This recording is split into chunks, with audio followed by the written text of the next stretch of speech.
Buongiorno a tutti, benvenuti a questo nuovo episodio di podcast. Ciao a tutti.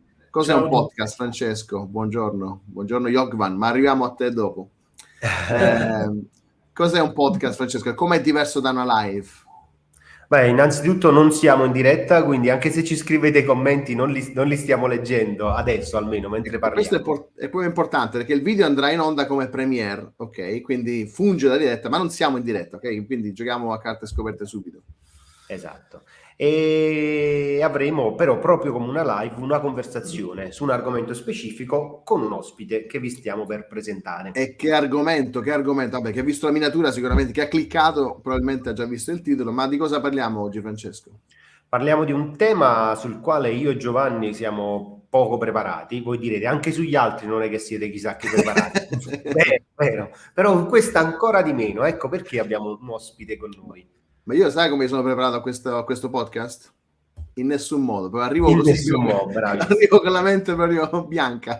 Bravo, vedo che stai mettendo le mani avanti. Bene. Vabbè, ma quindi qual è questo tema? Il tema è quella dell'esorcismo. Noi l'abbiamo sfiorato quando alcuni mesi fa ci siamo trovati a parlare di una tristissima tragedia che è avvenuta vicino Palermo. Ricorderete che un uomo insieme a dei complici ha ucciso parte della sua famiglia performando un esorcismo. Almeno questo è quello che lui ha detto, questo è quello che lui credeva di stare facendo. Ed era un uomo che poi si diceva evangelico, quindi ne abbiamo parlato per chiarire alcune cose. Sì. Quindi il tema sicuramente, almeno è stato sulle notizie qualche mese fa, tema attuale. E poi sì, viviamo un'epoca in cui tutto ciò che è spirituale spesso viene sottovalutato, perché siamo un'epoca che esalta il materialismo piuttosto. Ma di questo ne parleremo. Cosa succede però in questa live? Che adesso cambiamo lingua, giusto? Esatto, adesso passiamo all'inglese, quindi potete attivare i sottotitoli tradotti automaticamente da YouTube e seguire. E come si fa? Allora, in basso a destra c'è il pulsantino con la rotellina per le opzioni. Se cliccate lì, sottotitoli, traduci, metti italiano, quindi potete sia seguire con i sottotitoli in inglese se è utile, oppure anche Google permette di tradurre, quindi potete ascoltarci con i sottotitoli in italiano sotto, dovrebbero essere abbastanza fedeli, però si fa da sotto dalla rotellina delle opzioni. È abbastanza semplice. Bravo che l'hai detto tu, perché quando hai chiesto come si fa mi sono trovato in difficoltà.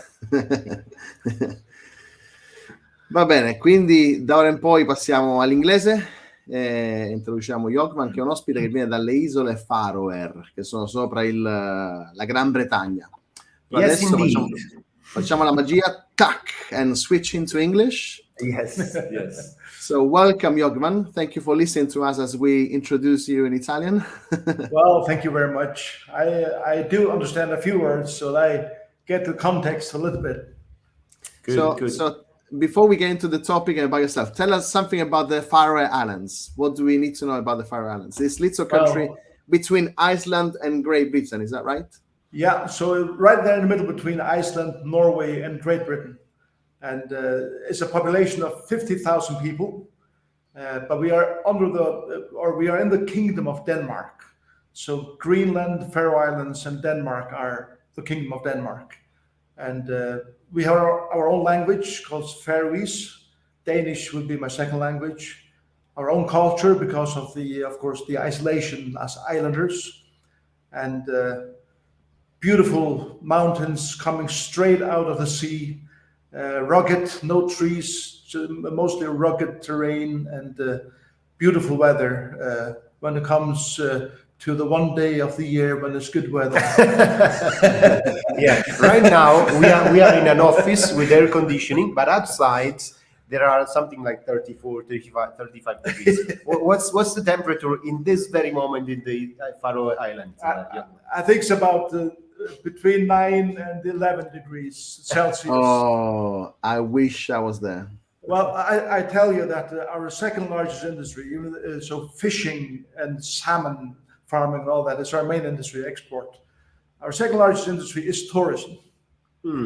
So we get all the northern North Atlantic cruises that come into our towns, and of course tourists that primarily like walking in the mountains, or bird watchers, or cliffhangers, and those kinds of tourists. So we get them a lot. But then we also have some very specific foods, Michelin star restaurants, and they fly their private jets from the States and other places just to eat. Wow. And then they fly away again the day after or something, So, yeah. Do you have many Italian restaurants there as well? Yeah, beautiful, especially fish restaurants. But Italian restaurants. Of course. Yeah, we have all kinds of restaurants. Yeah, and Italians. Giovanni is the kind of person that goes abroad and then no. Forgive him. I was curious. There are lots of Italian restaurants everywhere in the world. So even in the Faroe Islands, you go Italian restaurants. Definitely. Good. So let me tell you why we invited Jogvan. So I got to know Jogvan recently. So since January, I'm working on a project called Noi Festival Napoli, which is something happening on the 14th of September this year, here in Naples, in Piazza del Plebiscito. And is organized by an organization called Billy Graham Evangelistic Association. So Jogvan works with this association on an international level. I'm part of the Naples team just for a few months. So we got to know each other. Mm-hmm. And one day I heard Jogvan, who's got a PhD in theology from Dallas Theological Seminary, has been the pastor of a church in the Faroe Island, and now travels around the world for these festivals, saying that in his ministry, in his Christian ministry, has been involved very much in exorcism. Which struck me. I mean, it's something that in Christian circle you hear talking about. Sometimes you are skeptical what people experience when they talk about these very, very strong spiritual things. But having someone which has got a strong biblical education and that I got to know and trust over these months and also admire, I saw that as a very good opportunity to know more about this topic and help our community also to get into this topic. First of all, helping us with as we didn't. It's not something that I will feel like free to talk about. It's nothing I really never studied or really thought about. So it's good to hear somebody who has experience about this on this area. Yeah. So how is this going to work? How is the podcast going to work, Francesco? What's the structure? Yeah, we're gonna ask questions to Jogvan. We of course discussed a bit what in general we want to talk about, but then the conversation will be quite spontaneous and natural. So we will have probably questions that come to our mind as we listen to Jogvan and his experiences. And maybe as we now want to jump into the topic, we can ask Jogvan the first question, which is tell us a bit about what I heard you speaking about, your experience in this very, very peculiar field, the field of exorcism. Yeah. Well, again, I would say, like you guys, I'm not an expert in this topic. Of course, I have some experience firsthand with it. And that has also, of course, created in me the desire to know a little bit more about what the Bible says about this topic. And I think, of course, we live in a very materialistic world, especially here in the West. And it's somehow the spiritual side of life becomes or goes into the shadows, so to speak, because we are so bound to what we see and touch and can argue and understand with our minds and so on. Even though I come from the West, and the Faroe Islands is has a very strong economy and all that, at the same time, we live extremely close to nature. And people die on the sea, in the mountains, and all these kinds of different things every year. So in a way, we come closer to animals than other people. We come closer to the sea than other people. What I mean by that is that the sea actually takes people every year. and that does something to the way that we view life. Another aspect of the Faroe Islands is that the city that I live in is called Tórshavn, and that's the capital of the Faroes. And it means literally the harbor of Thor. And Thor and Odin were the two main northern gods, and Thor was the one with the hammer, And, Jovan, before Marvel, you had to explain that. Now, thanks to Marvel, we all know. Maybe we know wrong things, but we know something. Yeah, we call it Thor in Italian. Thor. Thor, yeah. Well, in our circles, Thor is very real in that sense. And in Iceland, Thor is still worshipped. And there are communities that would sacrifice animals and all that every year to Thor. So when I talk about Thor, it is not like that he's just a figure in some, TV program or something. Actually, we have people that practice that very close to, and we have people in our church that are converted from heathenism into a relationship with Jesus Christ. And so to talk about spiritual things, to talk about demons, and to talk about and see those things is something that people in the Faroe Islands would not be kind of shocked at. They would like, oh, okay, I understand, And the first time that I kind of really felt it very close to me was not in the Faroe Islands, but it was actually in Aberdeen in Scotland. And so my father, he was a missionary, Bible teacher, and what he did regularly every year is that he would go abroad to give tracts out. And we would go with him, and it would be a group of, 15, 25 people that would go. And this particular trip to Aberdeen was in 1976. I was 9 years old. And so we literally knocked doors and to give them this little tract. And so I was with my father, and we knocked the door, and this man opens the door, and I could feel right away in my chest that I became cold. And I didn't know what it was, and it just felt strange. And I remember that when we came into the living room, this person, he had, I don't know how many, maybe 3 or 4 black cats. That just kind of struck me a little bit. And then he began to speak to my father about him being a person that would regularly connect with the dead. So people would come to him to connect with their lost ones and so on. So that's when my father understood, okay, here we are talking about a medium. Here we are talking about a person who actually is helping people get connected with dead people.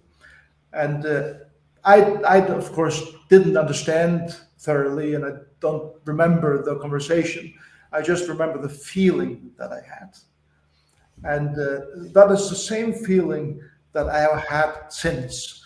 So when I come into a room or into a situation where the spiritual world is present, when I say spiritual world, I mean the evil, dark spiritual world, it is the same cold sensation that I get, always.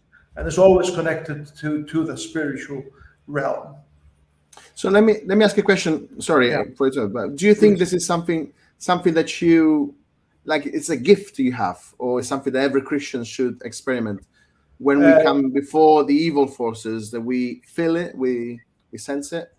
I don't think every Christian has that gift.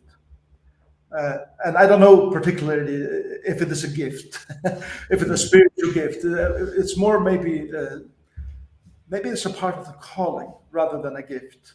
In other words, God calls us generally, but also specifically. We are called, all of us are called, but we need to find out what are the particular areas related to the gifts that I have. So I don't believe that every believer senses that. I don't believe either that every believer should get close to exorcism or evil spirits and so on, because it is very particular ministry that we do. And it requires both maturity and experience. I'm not saying that I'm either mature or experienced, but you get kind of,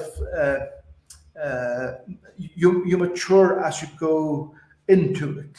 And I have done it a good number of times throughout the years.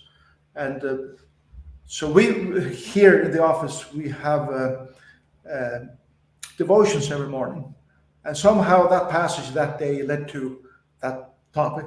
And so I kind of just shared that this is something that I have some experience in from my work as a pastor, as a missionary in the Faroe Islands.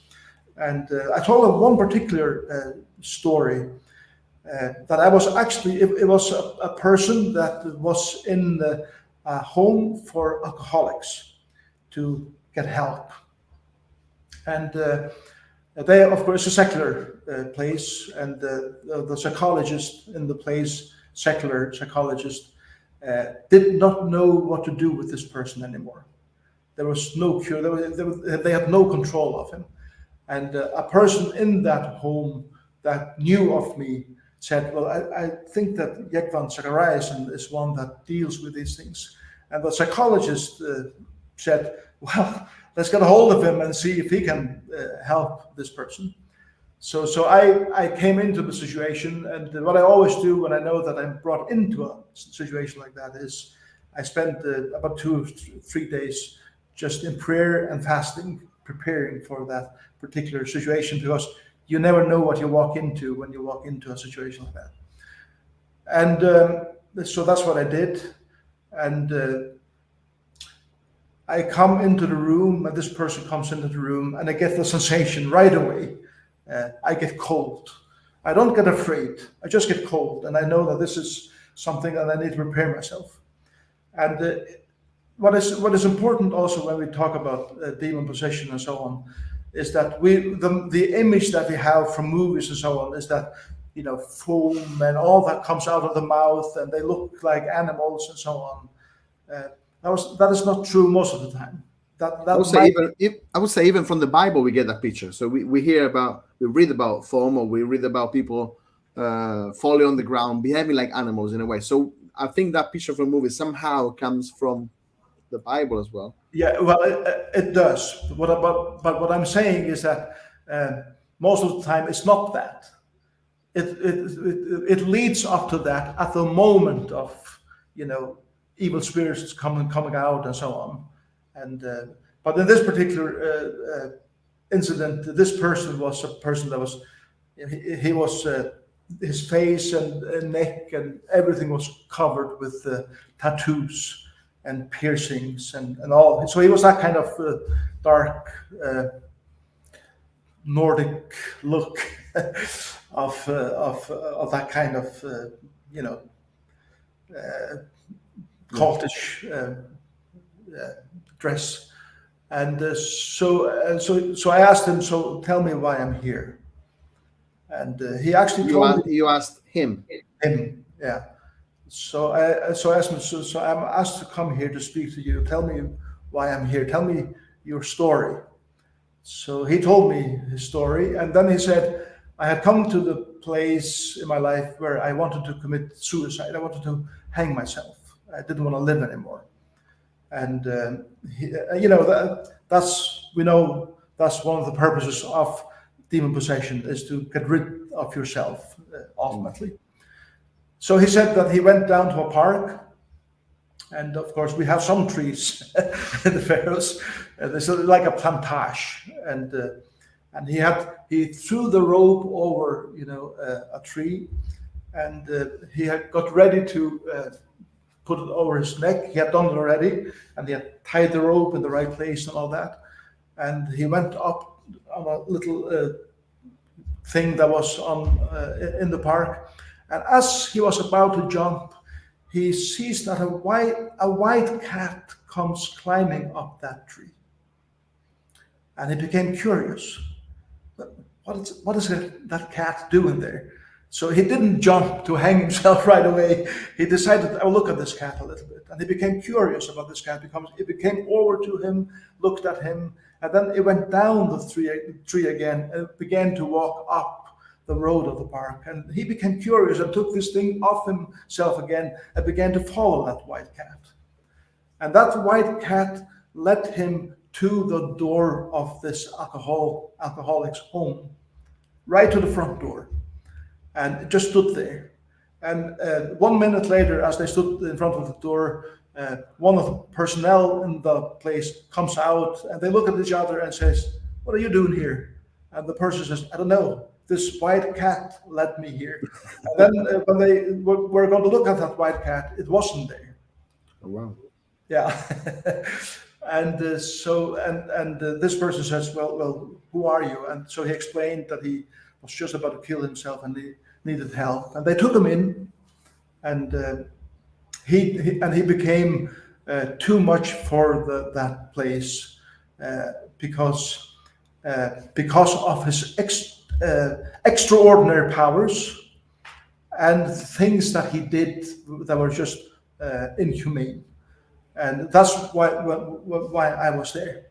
And the psychologist, of course, did not know if it was demon possession or anything. For him, it was just uncontrollable behavior. So I said to him, when he told me that, I said, "Now, in the name of Jesus, we are going to talk together." And at that moment, his face and everything changed. And his eyes became like animal eyes. And so what I always do when I talk to people who I think are demon possessed is that I never speak to the demon in them. I believe that only Jesus had the authority to do that. I don't believe that believers have that kind of authority unless they speak in the name of Jesus to that person. And so what I always do is that I either read the Bible or I pray. And in one instant that I know in my life, I also sang a song, a little children's song. And so as I began to read the Bible for him, he jumped at me and he wanted to take on my throat to kill me. And he said, "I want to kill you," in a different voice. And so these words came out of my mouth when I said, "Sit down." And he was thrown back into his chair. So at that moment, I knew that now we're in the supernatural. Now we're in the spiritual realm, so to speak. And he began. So I read and I prayed and I said, "Tell me about." So I spoke to the person. "Tell me about what it is that you're struggling with. What do you have inside you, and so on." And I mean, he was at that moment. He came back to his own voice and he explained to me that he, through his selling of his soul to the devil, had made a pact with the devil in his occult surroundings, that if he sold his soul to the devil would give him 3 spirits that would give him 3 specific things. Number 1 was supernatural strength. And he had demonstrated that with one incident when they had to call the police to hold him down. And he overtook 7 police officers. So that was his supernatural strength. Number 2 spirit that he had was that he could touch fire and not be burned. And number 3 spirit that he had was that he could see in darkness. So just like animals do, hence his animal eye. And so the only thing that I did, there was no violence after that first incident. Just sat there and I read the Bible and I prayed for him and I laid my hands on him. Nothing happened at all. It was very silent. It was very and he talked to me just like a normal person. And so I went home that day and nothing happened. And I think it was the next day or the next day after I came back, and I saw that something had changed. And I asked him, so what has changed? And he said, I had a terrible night. I felt as if literally my chest was ripped open, and I could feel something leaving me. And then the first thing that he said, that when I then opened my eyes after that experience, I could not see anymore in darkness. And he said, the spirit of darkness, or to be able to see in darkness, had left me that night. But he still had the other two. So I spent that whole day, not the whole day, I spent a few hours with him again that day, did the same thing, read the Bible, explained the gospel, talked to him about his pain in his life and so on. And the next day again after that, when I came back, one more spirit had left him. And that was the spirit of fire that had left him. The last one to leave him on the third day was the spirit of strength. And his whole facial structure and demeanor of body language and his eyes and everything totally changed after those 3 days. And so both I and also the personnel of the place could see that there's a huge change taking place in this person's life. And the way that he both looks at us, the way that he speaks, and everything is changing. But what I had to do on the third day, or the fourth, I can't remember, is that I needed to explain to him, now do you understand the gospel? I have explained it to you. I have shared with you what Jesus Christ did on the cross for you.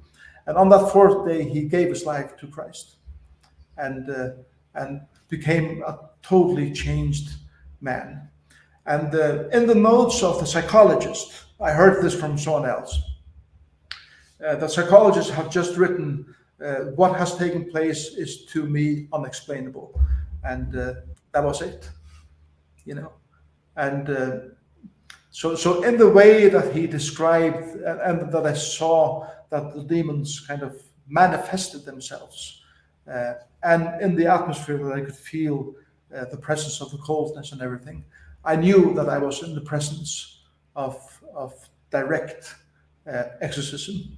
Even though there was never any kind of foam in my presence, and the spirits did not leave him in my presence, it all happened to him alone during the night when he had this terrible pain of his chest opening and something leaving him. And he described it very vividly, how that happened to him and the pain of it. And so, are you still in touch with this guy? Do you still know him? So he moved to Denmark to live, and I'm still in touch with him and hear from every once in a while. And he has stayed away from all that, and is a Christian, or lives as a Christian even today. What a story. Although some people that interact with us on our channel will not agree with that, I consider myself a very skeptical person. Yeah. So when I hear these stories in general, I'm not so prone to believe them. What struck me from Jogvan's story is, well, first of all, when you get to know people, you kind of can trust them more or less. In this case, of course, more. Francesco, I know you very well and I trust you very much. Good. That's good. That means becoming friends, right? But Jogvan doesn't make his living out of it. You know, there are some people that do that as a job. So I see quite a few on Instagram, for example. Yeah, you know, this.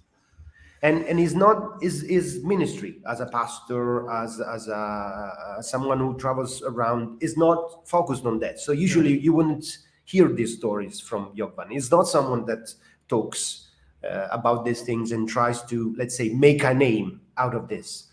And that, of course, helps us to trust someone, as opposed to someone who instead is always talking about that, is trying to impress you with these stories. But then I still know that people on the other end of the screen would think, this was a drunkard, he was suggesting himself. Maybe this was all made up. And that's because, as we said before, we live in a culture that has rejected almost everything that is supernatural, or let's say spiritual. What would you say to those people today? And there are some Christians who still would have the same skepticism, or would not be convinced by something that is so overtly supernatural. Well, I mean, first of all, I never try to convince people. I just share my experience and the way that I understand it. And having been a pastor for many years, you get in contact with many people, and I have not experienced that often. That was the story that I told right now. It's a very unique story. And however, because you said whenever you get into a place where there is some demonic activity going on, you feel that thing. I feel that thing. That does not happen often. No. It does not happen often. And so when you are a pastor and you work with people for many years, and their motives many times, I know the difference of a person that is trying just to self-promote himself, or to get some compassion from someone to manipulate them, one person into taking care of them and trying to take their time and so on. I know those kinds of people, and I have been sitting in front of them many times. And you begin to be able to tell the difference between when this is simply self-promotion or self-pity, or whatever, or you want to try to gain the story, or tell the story to gain the interest of someone, and so on. But the context here was that a professional home for alcoholics and drug abusers that deals with this on a daily basis has a case here that breaks away from everything else. And they are not able to control this person, because this is beyond what they have ever experienced. So that would be one thing, that even professionals would say, this is beyond us, we don't know what this is, we need someone to come in here and look at this. Okay, so that would be one thing, that this is not within a church, it is not at a summer camp with Christians, it's not a bubble of Christianity and all this. This is in a secular setting with secular people who say, we need some help here. So that's one thing that I would say that would validate at least the circumstances. And also, and from here I need to say, that coldness that I feel when I enter into a dark spiritual realm is something that I could say to myself, I recognize this. I know where this comes from, and I know where I am when I have this feeling, And then thirdly, there was no real super evil things going on in the room. Like something spectacular, no, like we see in movies. No, it was a conversation between me and this person. And then there were times when I could look kind of behind what was in that person's eyes, when, for example, the eyes change, or when the voice changes. And I don't know anybody who is capable on a natural level to change your eyes into animal-looking eyes. So, of course, the skeptic will say, well, maybe there was something wrong with your head at that moment. So, I mean, our skeptical friends would say, he was crazy, and you are more crazy than him. Yeah. That's how they would explain this. Yeah, exactly. And but then to be able to say that, then you have to spend time with the person and measure whether you think that person is crazy or not on a regular basis, And well, they would have to judge that if they spent some time with me, And, so those kind of things that, because I'm like Francesco, I'm a very skeptical person also, and I'm Scandinavian. Scandinavians are extremely skeptical. However, I'm also a believer, and a believer of supernatural things. in a materialistic world. And when you kind of open yourselves up to that, you see far beyond what you see only with your eyes. And people, I would say also as an answer to that, is that even though people are skeptical about those things, their lifestyle tells a different story, because everybody watches the movies that come out about these things. You know, why is Harry Potter so famous? Why does everyone want to see that kind of things and so on? Well, in my mind, it's just a reflection of what is going on deeply in your soul. There's a curiosity. There's a, I don't know if longing is the right word to use, but at least there's some indication that I don't believe that, but I'm really curious. I don't want to go close, but I really want to get a little feeling of it and so on. And so I sometimes say to the skeptic, it is okay to be skeptical, but sometimes your skepticism just blocks a whole world that you, if you had faith enough to step one step closer, that you maybe could see a few things that you're not willing to see. And don't judge others who are not like you to be less than you are just because you're more skeptical. It doesn't give you any honor or any more academic ground to argue your case on than a person that would talk from experience in those kinds of things and is not prone to lie and self-promote oneself and so on. This discussion reminds me of a quote from, I don't remember who said the biggest achievement of the devil was to let people believe that he doesn't exist. Exactly. Baudelaire. Thank you. Yeah.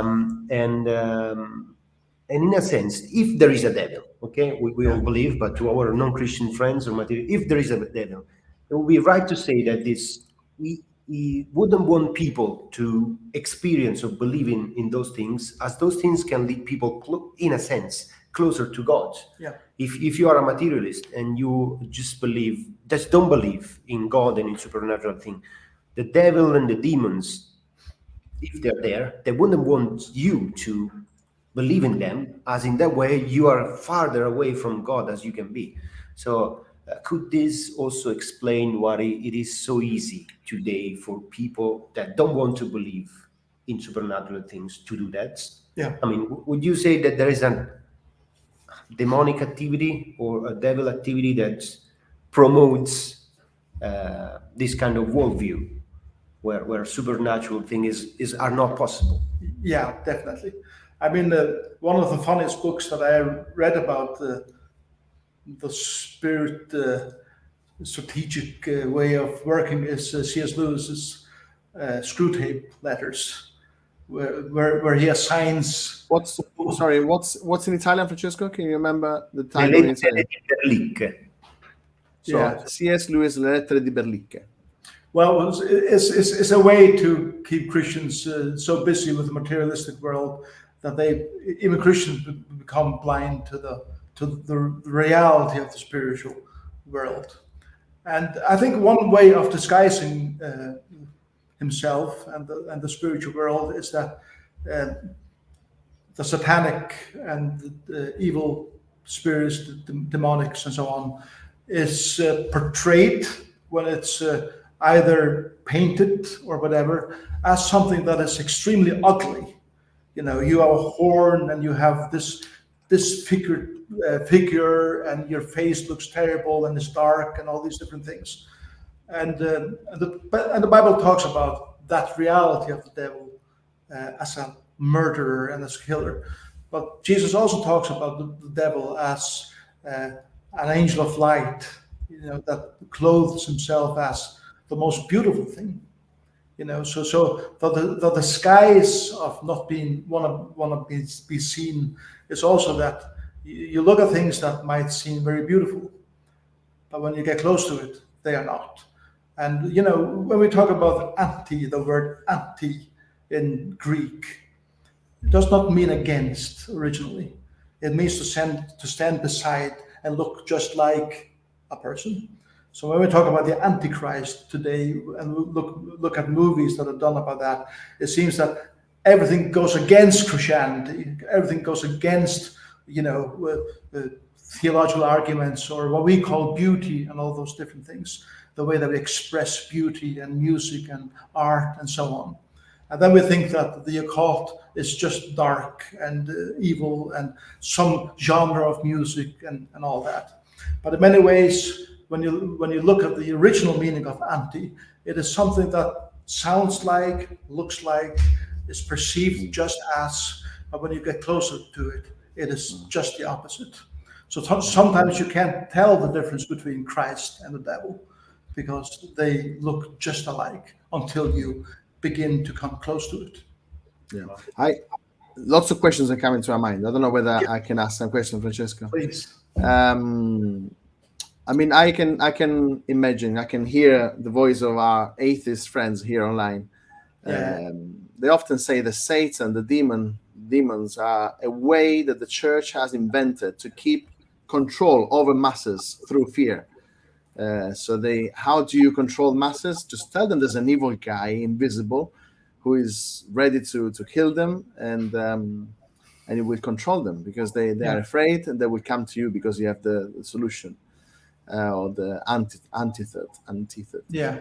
So how would you answer that? Is it an invention of the church to control masses with fear, or what would you say about it? I would say yes. And Wow. yes and no. It is true that the church has used that to control people and to lead them by fear. And that is done even today.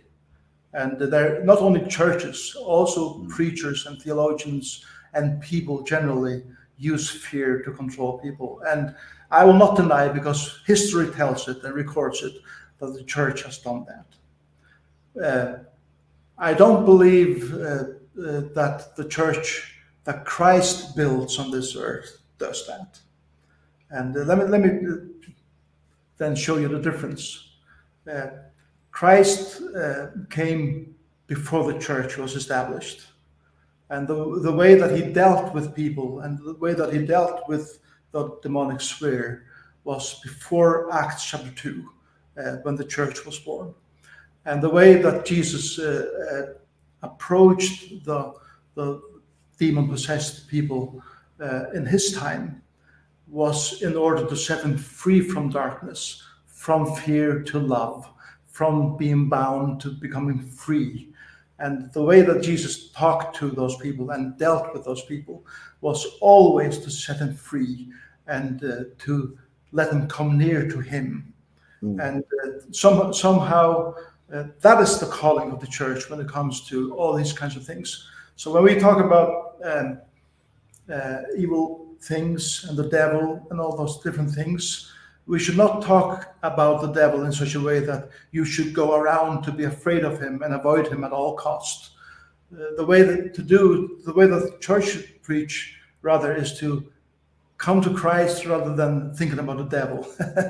And don't be so preoccupied to talk about the devil and what he might be like, because even that would be one of the schemes of the devil, to get people to talk about him so much and be so preoccupied with him that he becomes the definition of what the church is trying to do, rather than the church says, let's keep the focus on what Christ did to set people free.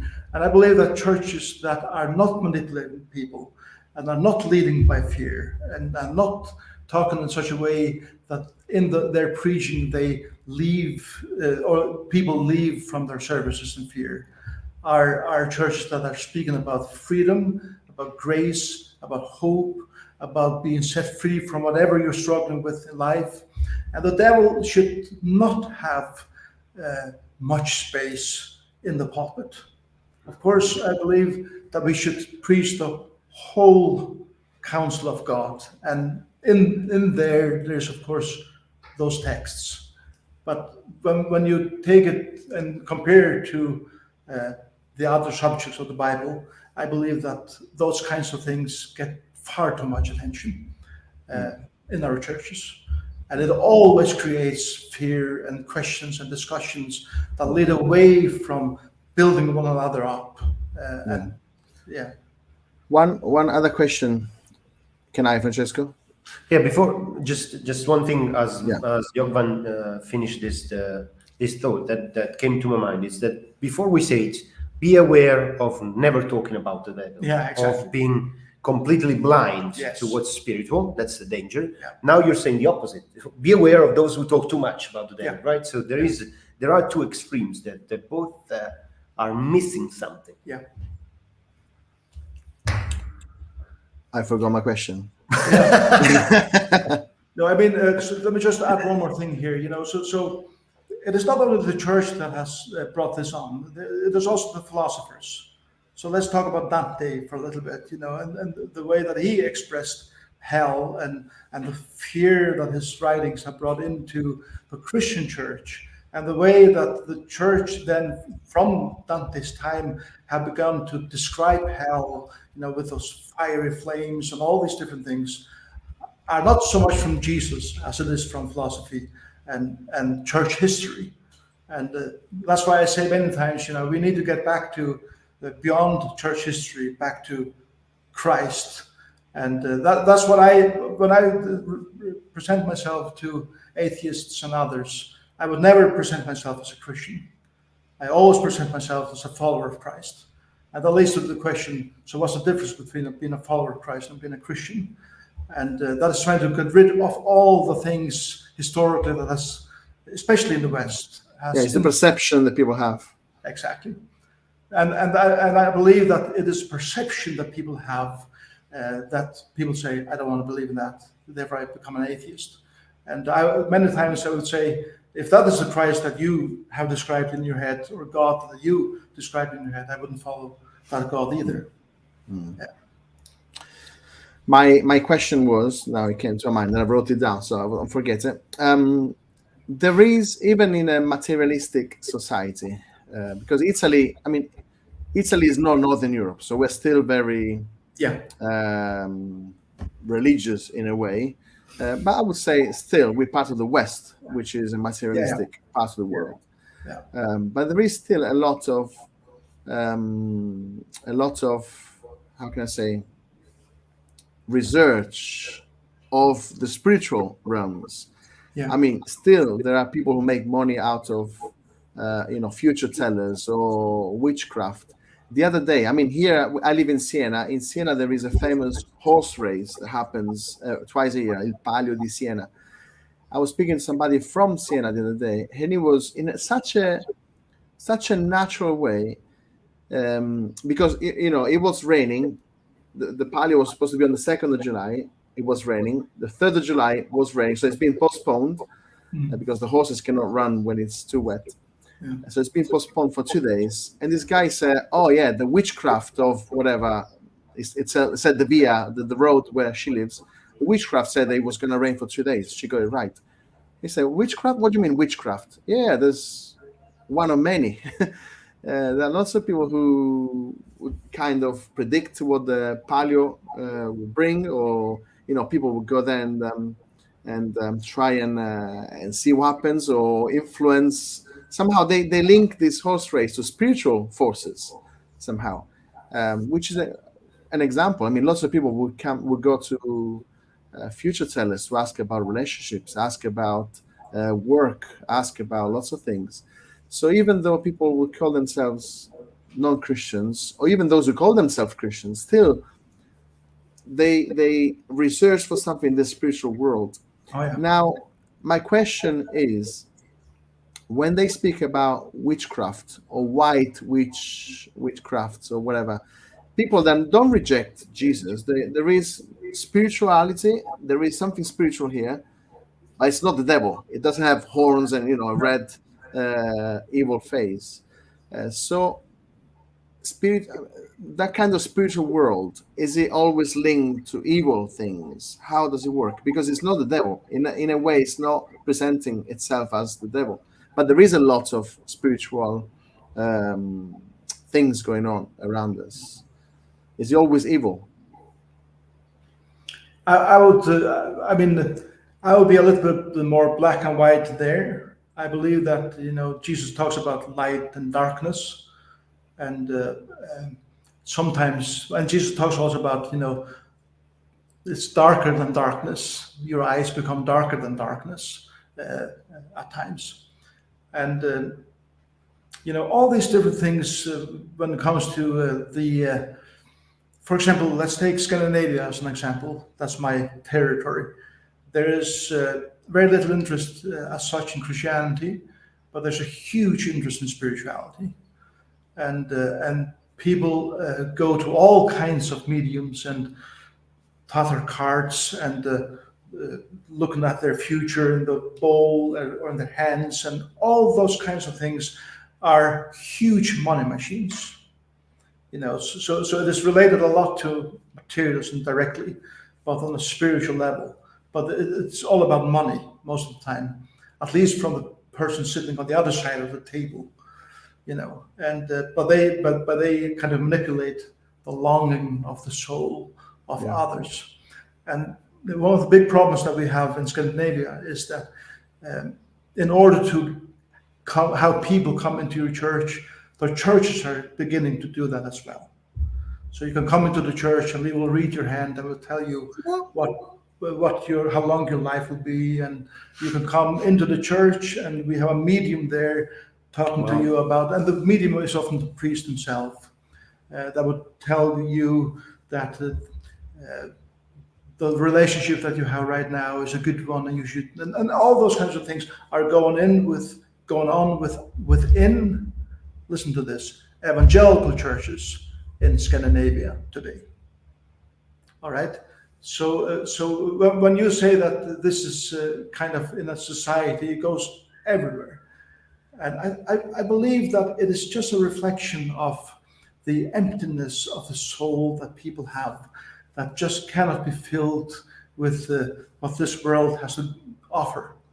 And, C.S. Lewis talks about that also in his sermon when he talks about where everything we see and everything we hear is just a mere reflection of what is beyond, And when we try to satisfy ourselves in what is only here, we come to the place where we go to seek out those things. And then we come to all these superstitions. And I believe that horse race there in Siena probably has a lot of superstition with it. For example, in the Faroes, if you are a fisherman, you don't go out on a Friday with your ship, because that will either bring disaster or no catch, So, and you probably in Italy, you have hundreds of these kind of things. Yeah, Italy is full of these things. You are the most superstitious city of Italy right now. So Naples is known for this superstition. So when I say evil, might be dangerous to say all that is evil, but where is the limit? What ultimately leads you astray further and further from what you're truly looking for? It's like a plane that is flying or a ship that is sailing. You just need to go 1 degree off course, but only time will take you further and further away from where you intended to go. And in that sense, in a broader perspective, is something that will cost you a lot. Hence, that is evil. But in the moment when you say, well, it's just a little superstition that I have, it doesn't hurt at all to do that right now. Well, that is true today. But when you have done that for 15, 30, 45 years of your life, and you still go that direction, you go further and further from where I believe that God's purpose for everybody's life, and everybody's created in the image of God, was intended for you to go. So let me ask you a question to Jagvan, the pastor. You spoke about people going to spirituality and the spiritual world because of, even consciously, because of an emptiness, and we're searching for something. Yeah. How does the message of Jesus, or the good news of Jesus, the gospel of Jesus, fill that gap? Does the gospel is the gospel an answer to that search that we have, or how? Yeah, I believe that the gospel is the only answer to that, and a personal relationship with Jesus is the only answer to that. The reason I say that is that sometimes we present the gospel in a wrong way, not intended. So in other words, if a person comes to you or goes to a spiritual person and says, can you please give me some words for encouragement because I'm struggling in my marriage, or I just lost a child, or whatever it might be, pastoral things, you know. The intention of many pastors, unfortunately, is that they bring the gospel into the equation as if it's just another way of, I don't know, pastoring your heart and make you feel better, you know.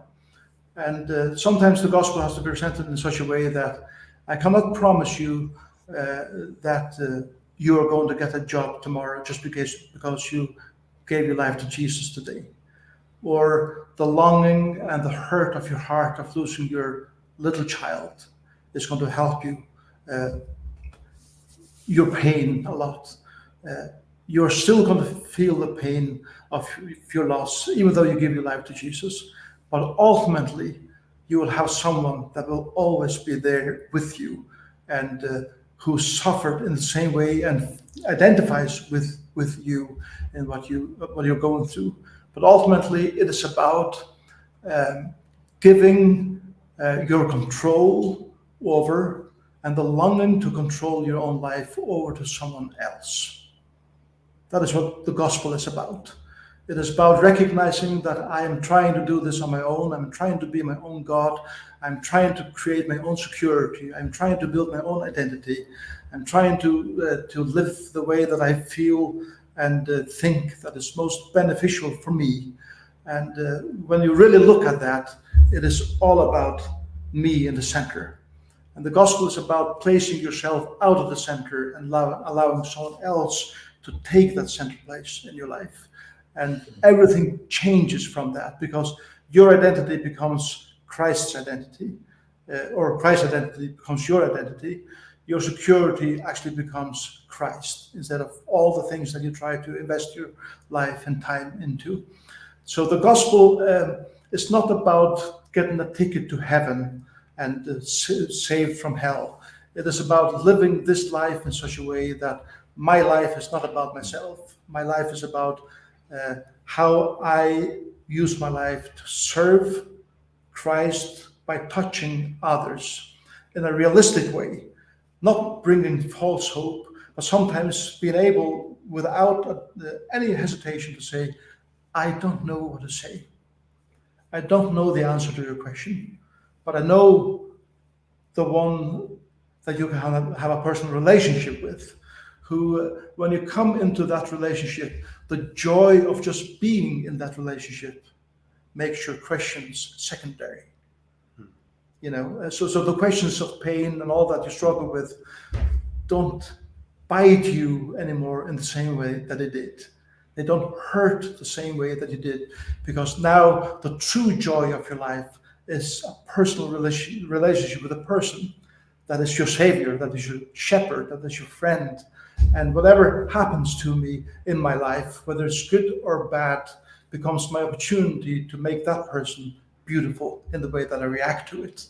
You know, that's the way that I would present the gospel to a person that is struggling and comes to me with whatever that void might lead to in the decisions that that person makes in his life or her life. Yeah. Thank you. Yeah, that sounds like a good place where to land at the end of our podcast. We are close to 1 hour. Yeah. And I hope that what we say maybe will help someone to at least open his mind to the possibility that there is a supernatural world. It will help someone else to not put too much focus on the devil and the demons, and will guide everyone to what Jokvan just said, to look to Jesus, to look at the real answers to all our questions and problems, which sometimes is for us, I don't know, but it's a relationship with Jesus. I'm sure there's still plenty of questions. Maybe we will invite Jogvan I have again. many questions. You have many. Maybe we will invite Jogvan again. I know Aldo has a question. Yes. Our friend Aldo told us, ask a question, but I don't know if there is time for that. Is there time, Francesco? 3 minutes? And if it's the question that I know about, it might be a bit off topic. You can ask, and then if it's not useful, we can cut this part. Our friend was asking to ask, and it's an interesting question. He's a friend who does videos as well on YouTube. He made a video on this topic a few days ago.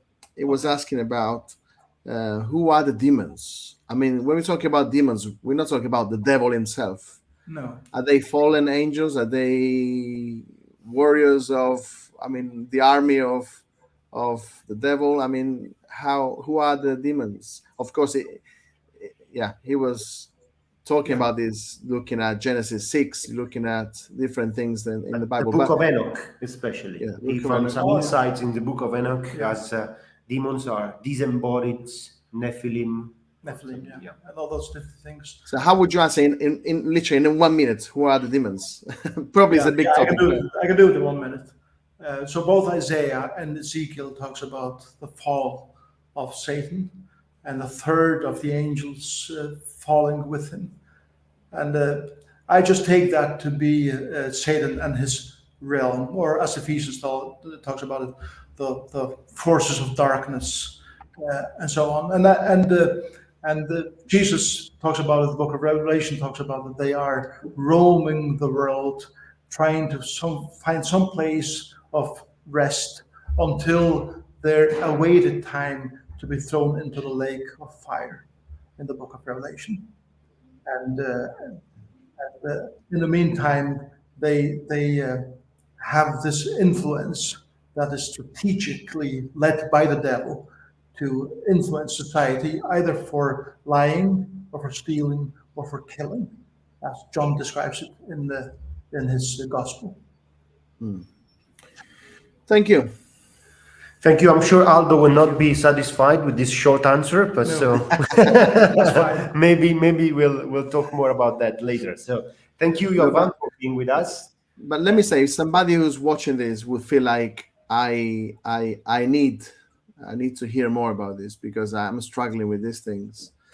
Well, we can do another one. We can do another one where we do a specific Bible study on some incident of what Jesus did, for example. Yeah. But if somebody who's watching has questions, please feel free to write to us. Or, but even before writing to us, feel free to go to Jesus. Feel free to search for him. He is approachable. He is there to listen to us. But feel free to write to us, and feel free. Not that we're experts, but it'd be good to at least try to interact and pray for you, because we believe it's a spiritual fight as well, a spiritual war, and definitely prayer is important. Okay, shall we close them? Well, thank you very much, Jogvan. Thank you. And we can close in Italian, Francesco. So we switch back into Italian. Magia. Torniamo all'italiano. Grazie per averci seguito. Vi ricordiamo che se siete qui alla fine e magari non avete visto la trasmissione, potete usare i sottotitoli tradotti addirittura. Google vi offre la possibilità di attivare i sottotitoli con traduzione e potete seguire in italiano. Quindi quello è fattibile. Grazie Francesco. Grazie a te Giovanni e grazie a tutti quelli che avranno visto questo video. A presto. Ciao, grazie. Ciao.